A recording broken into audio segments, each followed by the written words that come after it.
It's time for another episode of I Am Northwest Arkansas, the podcast covering the intersection of business, culture, entrepreneurship, and life in general here in the Ozarks. Whether you are considering a move to this area or trying to learn more about the place you call home, we've got something special for you. Here's our host, Randy Wilburn.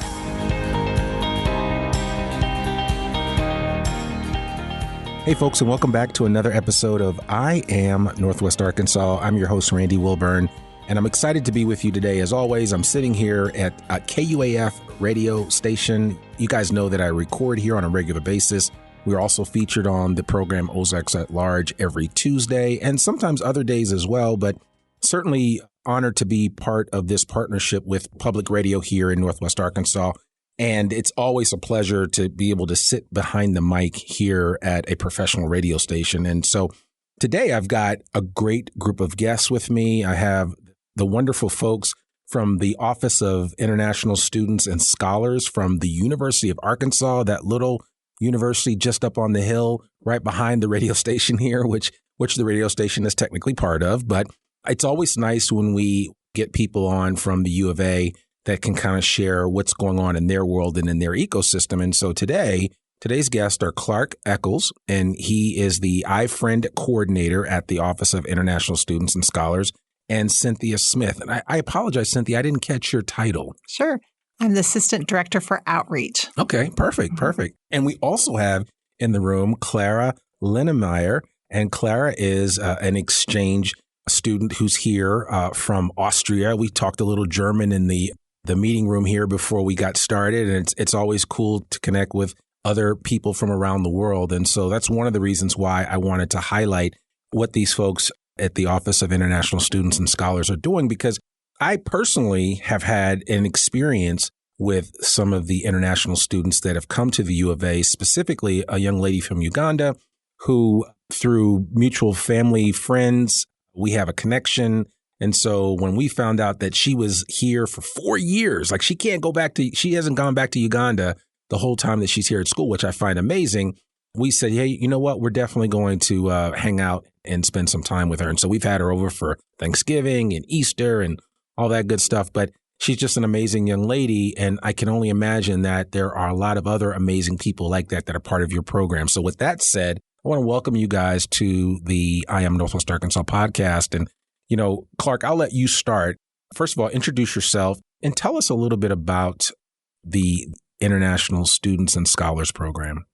Yeah, thanks for having us on, Randy. So my name is Clark Eckels, and I'm the iFriend coordinator. So what I do is I run the iFriend program, which matches international students and scholars with both domestic students on campus and also individuals and families in the community.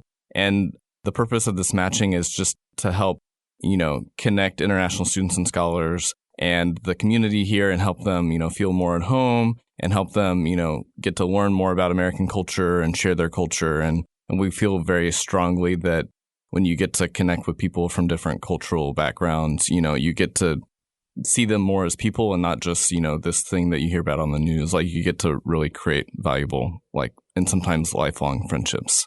Yeah, you're absolutely right. And I was telling somebody the other day, and this is kind of in line with why your program is so important, is that especially for us here in the U.S., we need to get out of our own comfort zone and get out and see the world. It's a big world out there. I remember living in Boston before I moved here, and I had met some young people that had never left their section of the city. Like they had never left South Boston, let alone leave the city of Boston, which is like mind blowing to me. But you see that in every country, you have that small segment of the society that just never gets out of, it could be because they just don't have the money to, Sure. Could be a number of factors. But I think it's important when you do have the opportunity to get out beyond the little bubble that you call home. It's important because it informs you on the fact that we live in a really big world.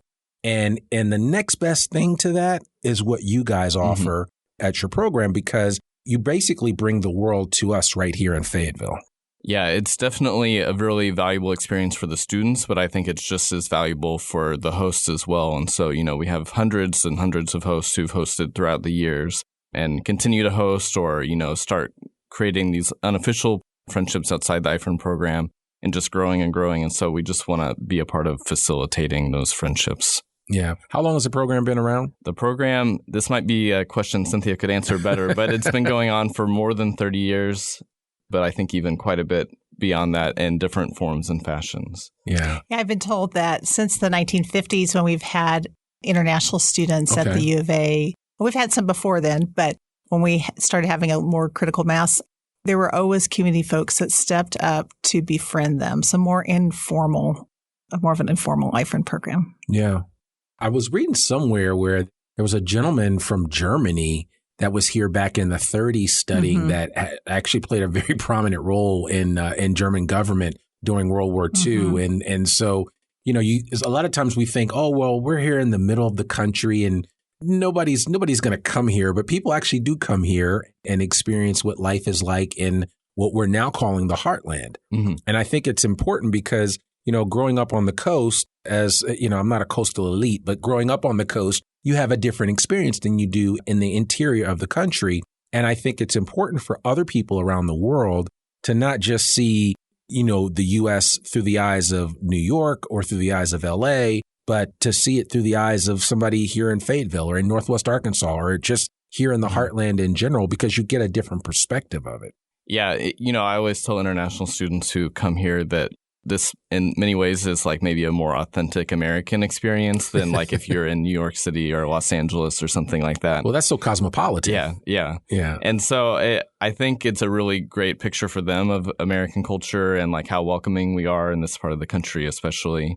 And then I always like to see them as they stay here and fall in love with Northwest Arkansas, that they talk about how none of their friends, none of their family gets like why they keep talking about Arkansas, just like this little state that nobody's heard of. What's going on? Yeah. But they oftentimes just have really great things to say. Yeah. Well, and I think it's important that a program like yours exists, right? Because you don't want to just send somebody off to fend for themselves. And I think and I'm only going to bring it up because I'm going through it right now with my son who's on a Rotary Youth Exchange, which is a little different. This is where you send high school kids out to different countries to learn a new language and to learn a new culture. And my son, Joshua, is at the time of recording this, he's physically in Brazil in a little bedroom community outside of Sao Paulo, which is a city of 26 million people. And the town he's in, which is just a little bedroom community, is a city of 1 million people. But he's learning Portuguese. It's crazy, right? And so, but I think about how important it is for you to kind of connect things for people like that. But even at a high school level, if young people have that opportunity, it's a tremendous way to get started in life. Yeah, I completely agree. International exchange is such a valuable experience. Yeah. And I see Clara over here. She's nodding her head because she actually came here to Fayetteville, to the high school, and had an experience here. And then she liked it so much, she came back. So I think it's important to understand that those are the kind of impacts that we want to make as international citizens, right? As people of the world, not just of our own little backyard, because it is a much bigger place. Now, with everything that you guys are doing right now, could you kind of walk us through just maybe the breadth of what you offer international students when they come here to the U of A? Yeah, so since we've been talking about the iFriend program, I'll start with that. And so the iFriend program is really an umbrella term for two programs. And so the first is our Friendship Family program, and that matches international students and scholars with individuals and families from the community all across Northwest Arkansas.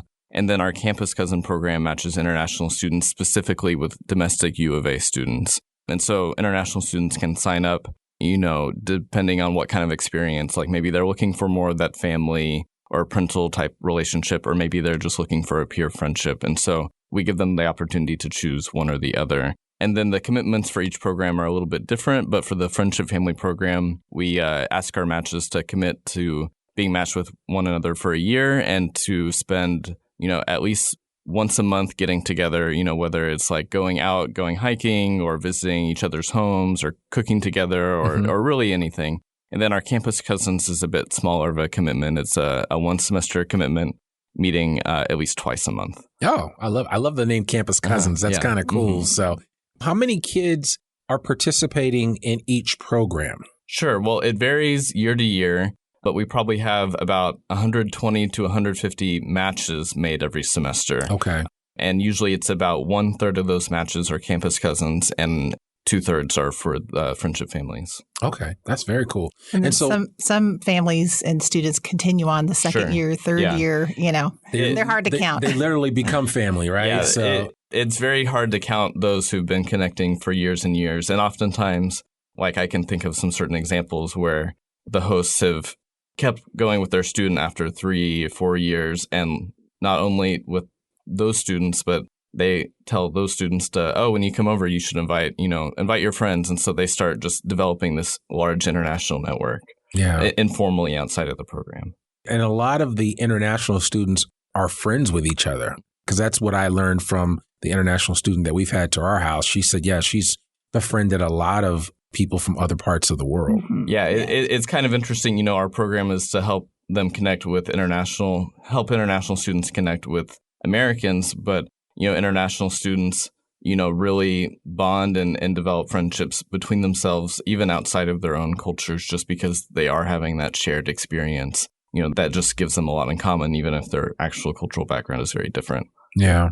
So what is, I would imagine, how did the pandemic play a role in what you guys were doing? I would imagine that was a little wrinkle in the plans, if you will. Sure. Well, I know for me, I was not in my position during the pandemic. However, I know that we were encouraging, virtual, like matching virtually, encouraging people to connect with each other virtually and maybe drop off food to their student and things like that. Or, as time went on, maybe doing some outdoor gatherings rather in person and things like that. But it definitely was challenging and had to be pretty creative for the types of programs that we could provide our students. Yeah.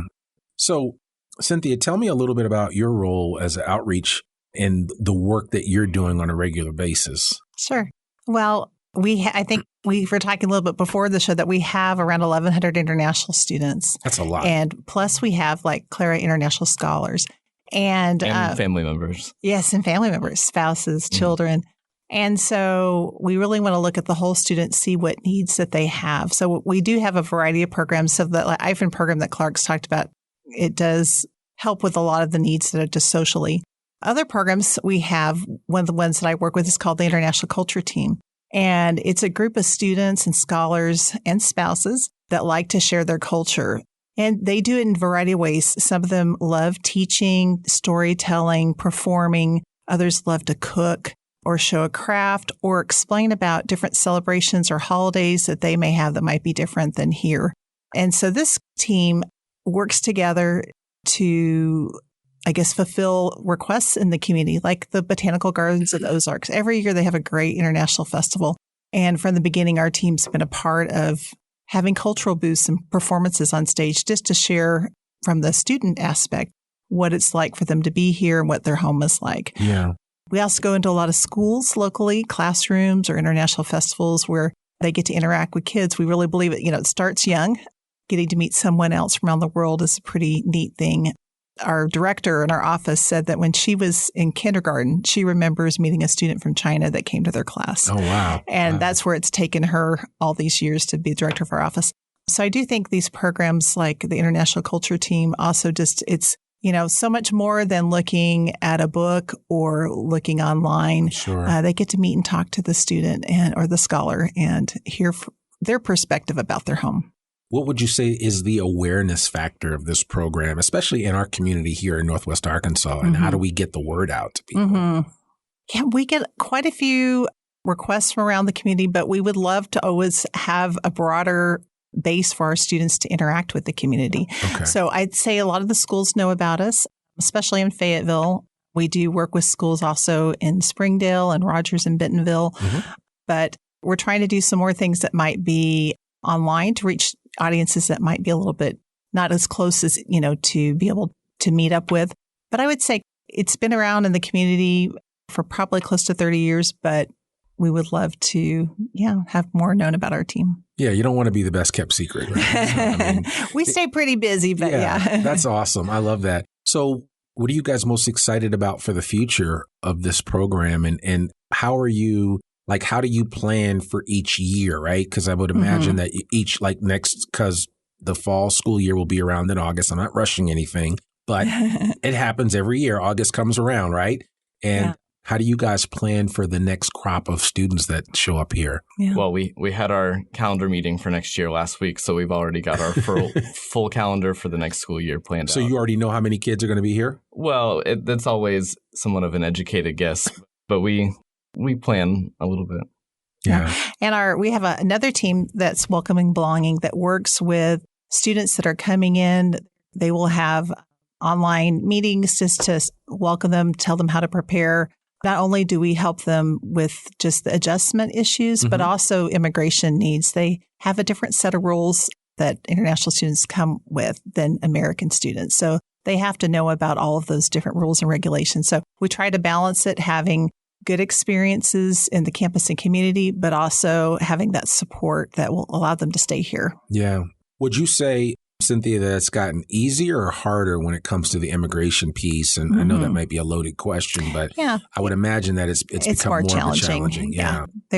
Sometimes they have to go just to get their visa. They have to go a long ways and sometimes out of the country, or they may have to wait for months to get that appointment. So getting here can be quite a challenge and very expensive too. Oh, I know. It's really expensive. And I mean, just with my experience with my son getting down to Brazil, he had to get a student visa for the time that he was going to be here. They wanted to make sure how long he was going to be here. They asked a lot of questions. It was kind of expensive, but it's just the process that goes along with it. And it's going to be different for every country. Sure. So that creates a challenge as well. And I think people sometimes don't realize the bureaucracy that exists in our immigration wing of the government. So there's a lot there to overcome, but we're not complaining about it. It's just acknowledging that the elephant that's in the room, if you will. So, I did have, because as I'm thinking about this program and how much of a difference it can make in the lives of young people, I mean, what are the interactions that you have seen with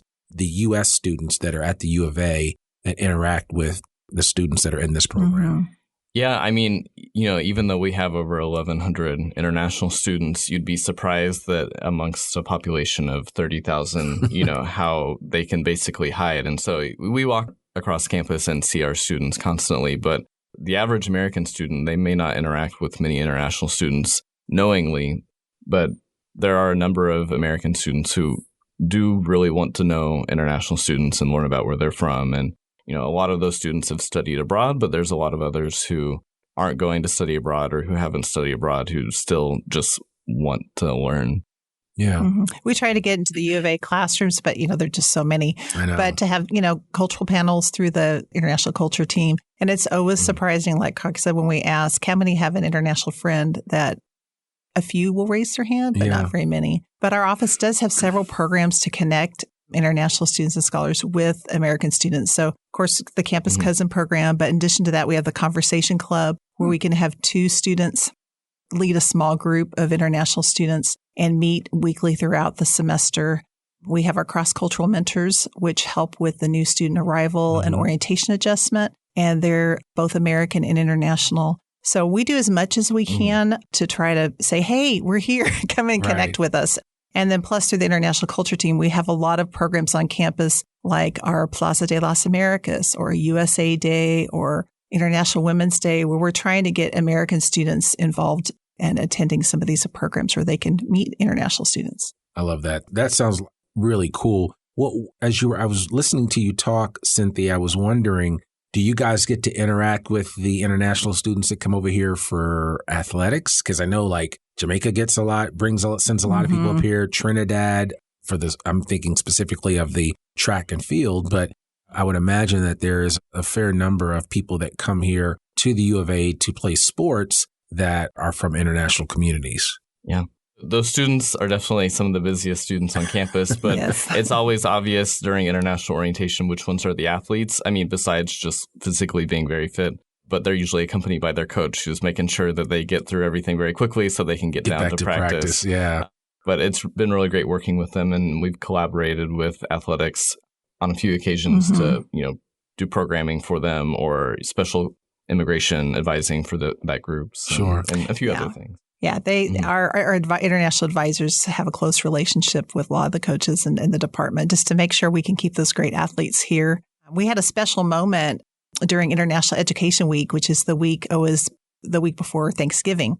we went down to their center. The athletic center. I forget the name of it. but and had a jersey day. So they got to wear either U of A jersey for their sport or their favorite international team. And we had a team photo with some of our staff. But it was really just a special way to say, yeah, we have this really special population of international athletes that we wanted to give a shout out to during International Education Week. Oh, that sounds like fun. That sounds like a lot of fun. What would you say is because I do want to talk a little bit about this area that we call home of Northwest Arkansas. What would you say is like the biggest aha moment for international students when they get to Northwest Arkansas, right? Because I can only imagine what it's like for students that go to like Cal Berkeley and go to Northern California or go to UCLA or, Columbia or whatever. But you come here to the U of A in Fayetteville, Arkansas.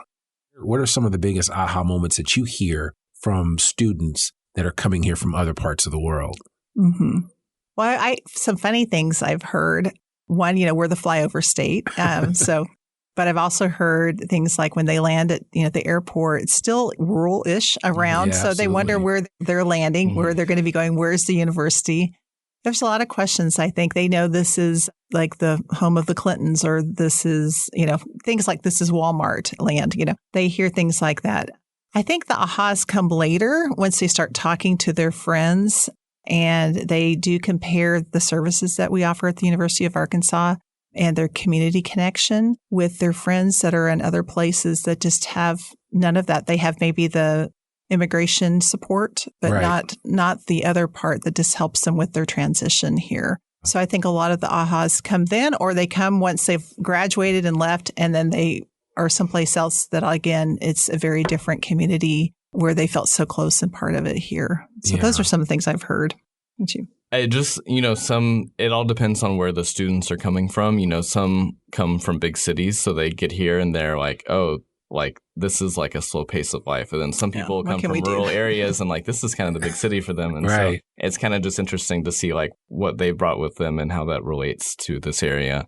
And I know like for some of those students, they come from places that maybe like transportation is a little more accessible. And so they can find it somewhat isolating when they first arrive because it can be a challenge to navigate the area. I mean, even though we have Razorback Transit and we have the Greenway, there's still challenges. It's not like, as I was saying, and I didn't mention this to Clara, but of course, when you come from a place like Austria or like I lived over in Germany for a while, and literally you can get from point A to point B to C, D, E, F. Yeah. You can get anywhere on the train. Yeah. And there's a train station in every city and there's multiple stops and it takes you everywhere you want to go. Yeah. And you're just, when you come to a place like this, it definitely, I could see how it can be isolating and feel like, man, how do I get around? Because I live here and I feel like that sometimes. So we still have a ways to go when it comes to the infrastructure for our transit. And we're working on that. Sure. I mean, these are things that, but there are great little programs, little gems that people don't know about, like ORT and Ozark Regional Transit. And they actually have an app where you can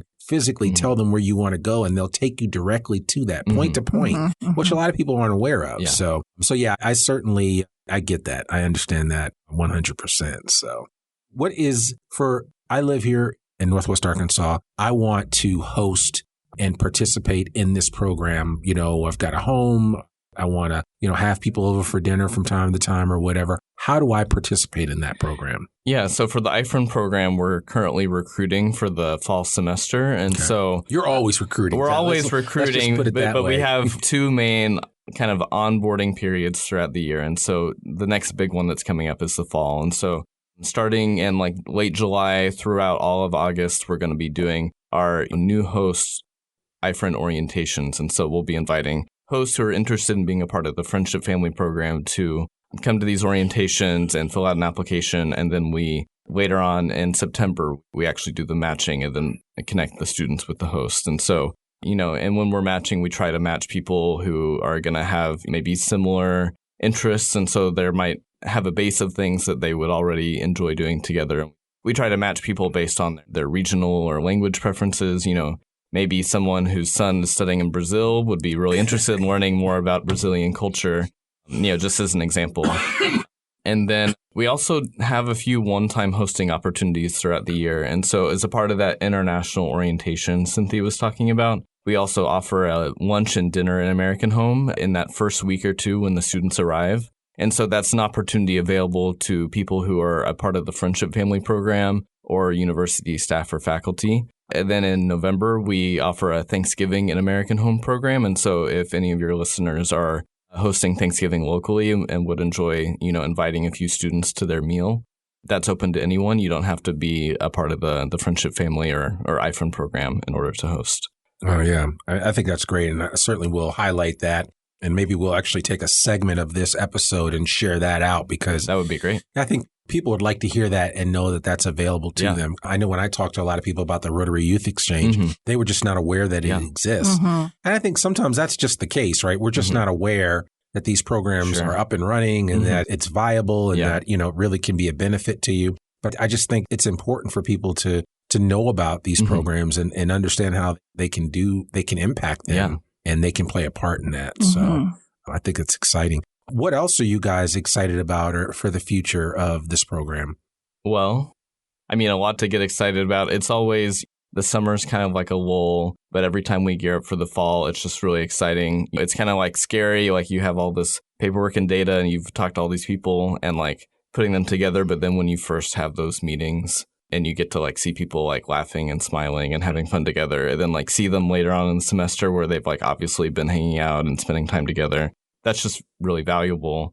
And so I'm just excited to kind of see the program, succeed and grow and be able to just more and more, however possible, connect international students with the community and the campus. Yeah, I think it's important for folks to do that. And I really want to implore our listeners here at IM Northwest Arkansas to consider becoming a part of the iFriend program here at the Office of International Students and Scholars. It's not just a way to give back, but it's a way for you to even enlarge your territory and your ability to connect with other people that may not be like you.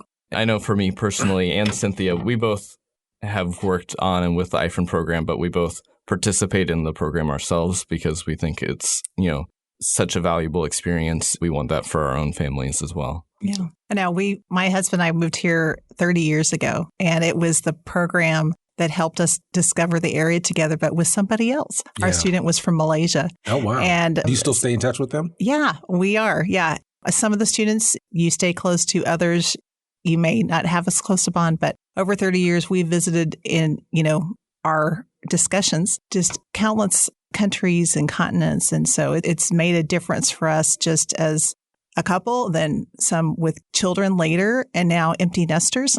We need a variety of hosts, not all from the same background, different interests. Yeah, because the students are all diverse and come from a variety of different interests and backgrounds. So, yeah, diversity is key as far as that's concerned, and certainly it will open your eyes. I think anybody that's listening to this, you will recognize that it's a big world that we live in, and that there's a lot of opportunities for you to connect with people that don't look like you, that don't talk like you, speak another language. And, you can only be the better for it. So I certainly would encourage our listeners and anybody else that takes the time to enjoy this particular episode to really think long and hard about participating in the program at the Office of International Students and Scholars. How do people get connected with you guys? If somebody says, hey, Randy, I'm raising my hand, I want to share my little slice of Northwest Arkansas with some of these international scholars. Well, the easiest way would be to check out the show notes from today or go to our website. So for iFriend, it's ifriend.uark.edu.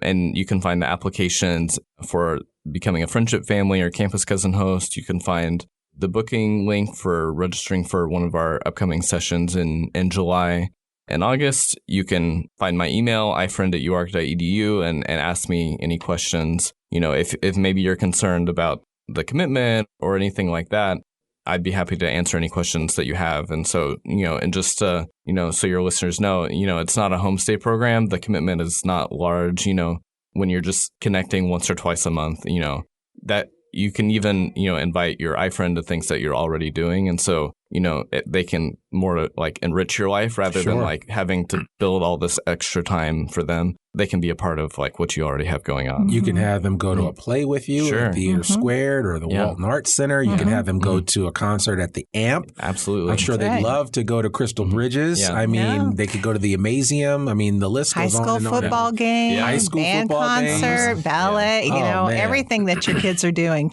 Listen, We had an exchange student from Taiwan live with us because part of the Rotary Youth Exchange is that you agree to also host somebody. Mm-hmm. So this young man's here at Fayetteville High School and experiencing high school in the United States, which he absolutely loves because I don't know if you know this, but they go to school for long hours in Taiwan. Yeah. So he's on like a vacation right now as far as he's concerned. Yeah. But anyway, the long and short of it is that we had a chance to experience a lot of different things with him. We took him to I took him to Razorback football games, which blew him away. I took him to Razorback basketball games. It was just a big deal. And sometimes you don't realize things that we take for granted. Other people are like, wow, this is actually a lot of fun. Never done that. So, yeah. It's a great experience. Yeah. So. And sometimes we have partnerships with, local community events or organizations who might offer, discounted tickets to things or stuff like that. So we try to provide or at least share some of those opportunities when we have them with participants of the program to help give them some ideas of really fun things they could do together. Well, let me know, especially, and I'm just putting this out there as an ambassador to Theater Squared, if I can ever help some of your students come see a wonderful play. Yeah. Regional theater is really important to me and certainly would encourage those to come out and see that because a lot of times you learn through the arts. So Yeah, Theater Squared has been one of those partnerships that we've been very thankful to have the last few years who've been able to offer free or discounted tickets to participants of our program to their shows. Been wonderful. And I know personally with my iFriends, I've been at least 3 times in the last 3 years. There you go. So definitely an amazing opportunity. Very cool. Very cool. Well, we're friends now, so we'll definitely look that up. So I appreciate it. Well, man, Clark, Cynthia, thank you so much for joining us on this podcast episode. We certainly will make sure that we get this information out to anybody that's listening, how they can get involved in this program. We certainly want to encourage them. Let Clark and Cynthia know that you heard about it first here on the I Am Northwest Arkansas podcast. But more importantly, just get involved because there's a young person out there that may need what you have to offer, right? I mean, it's that simple, right? Yeah. I mean, it's not a heavy lift. It's not as heavy as you think. And you might have to give up a meal or two. But I mean, in the grand scheme of things, I can remember when I went over and lived in Germany and I literally felt like every home that I went into, I was so welcomed and people really, it was just how it was. And I mean, we need to be able to share that, as I like to say, that American exceptionalism with people from other countries as well. So and I can promise you, engaging with someone across cultures enriches your life as well. It's 100. Not just helping them; it enriches your life as well. That's right, 100%. So, well, Clark Eckels, Cynthia Smith, thank you guys so much for joining us today, and I'll even give a shout out to Clara for joining us as well. She sat very quiet in the corner, but we really appreciate just kind of sharing her anecdotes as well. We thank you guys for doing what you're doing. Keep doing it, and we will promote you as much as we can. Thank you. Thanks for having us on. We appreciate it so much. Absolutely. Well, folks, that's another episode of the I Am Northwest Arkansas podcast. To learn more about us or to read or download the show notes from today's episode that we talked about, visit iamnorthwestarkansas.com. You can listen to this podcast and sign up for our free newsletter to keep up with us and all things NWA. Sign up today. You can subscribe to the I Am Northwest Arkansas podcast wherever you listen to it. And please, please, please consider rating and reviewing us on Apple Podcasts. Remember, our podcast comes out every Monday, rain or shine. I'm your host, Randy Wilburn, and we'll see you back here next week for another new episode of the I Am Northwest Arkansas podcast. Peace. We hope you enjoyed this episode of I Am Northwest Arkansas. Check us out each and every week, available anywhere that great podcasts can be found. For show notes or more information on becoming a guest, visit iamnorthwestarkansas.com. We'll see you next week on I Am Northwest Arkansas.